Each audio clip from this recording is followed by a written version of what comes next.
অধ্যাপক ডক্টর জিয়ার রহমান ছিলেন সত্যের অনুসন্ধানে নিবেদিত প্রাণ। অপরাধের স্বরূপ উন্মোচন ও অপরাধ নির্মূলে ডিএনএ ল্যাব তৈরির স্বপ্ন ছিল তার। সোচ্চার ছিলেন মৌলবাদ ও সন্ত্রাসের বিরুদ্ধেও। ঢাকা বিশ্ববিদ্যালয় ক্রিমিনোলজি বিভাগের প্রতিষ্ঠাতা চেয়ারম্যান এবং সামাজিক বিজ্ঞান অনুষদের ডিন জিয়া রহমান স্মরণে আয়োজিত এক সভায় এসব কথা বলেন বক্তারা।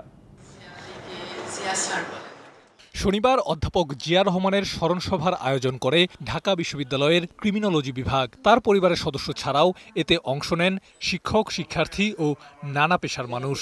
প্রতিদান আমি পরিপূর্ণ করে দেব। অধ্যাপক জিয়া রহমানের স্মৃতিচারণ করেন বক্তারা। দিনের শেষে সিদ্ধান্ত নিজেরটা হোক বা অন্য কোনো সিদ্ধান্ত হোক, অত্যন্ত হাসি মুখে সেই সিদ্ধান্ত গ্রহণ করতে এবং বাস্তবায়ন করত।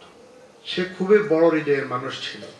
বিশ্ববিদ্যালয়ের সাবেক শিক্ষার্থী সিআইডি প্রধান মোহাম্মদ আলী মিয়া জানান, ডিএনএ ল্যাব সহ অপরাধ নির্মূলে বিভিন্ন ল্যাব তৈরি করা ছিল অধ্যাপক জিয়ার স্বপ্ন। উনি আমার সিআইডিতে যখনই যেতেন, আমার ওখানে বেশ কিছু ল্যাব আছে। ওখানে সাইবার ল্যাব আছে, ফরেনসিক ল্যাব আছে, ডিএনএ ল্যাব আছে, এবং এই ল্যাবগুলি উনি স্বেচ্ছায় ভিজিট করতেন এবং দেখে উনি বলতেন যে এই সব ল্যাব তো ক্রিমিনোলজি বিভাগে দরকার। আসলে সত্য। ডিবিসি নিউজের প্রধান সম্পাদক মঞ্জুরুল ইসলাম বলেন, অধ্যাপক জিয়া ছিলেন প্রাণবন্ত সহজ মানুষ। যা উপলব্ধি করতেন তাই সবার সামনে তুলে ধরতেন। যা বিশ্বাস করতেন সেটা বলতেন, যেটা উপলব্ধি করতেন সেটা সত্য হোক, সেটা কেউ পছন্দ করুক কি না করুক, পরিষ্কারভাবে সবার সামনে তুলে ধরতেন। সেটা তার দোষও ছিল, সেটা তার গুণ ছিল, সেটা তার বৈশিষ্ট্য ছিল। সেই কারণে আমার ধারণা তিনি সহজেই সকলকে আপন করে নিতে পারতেন।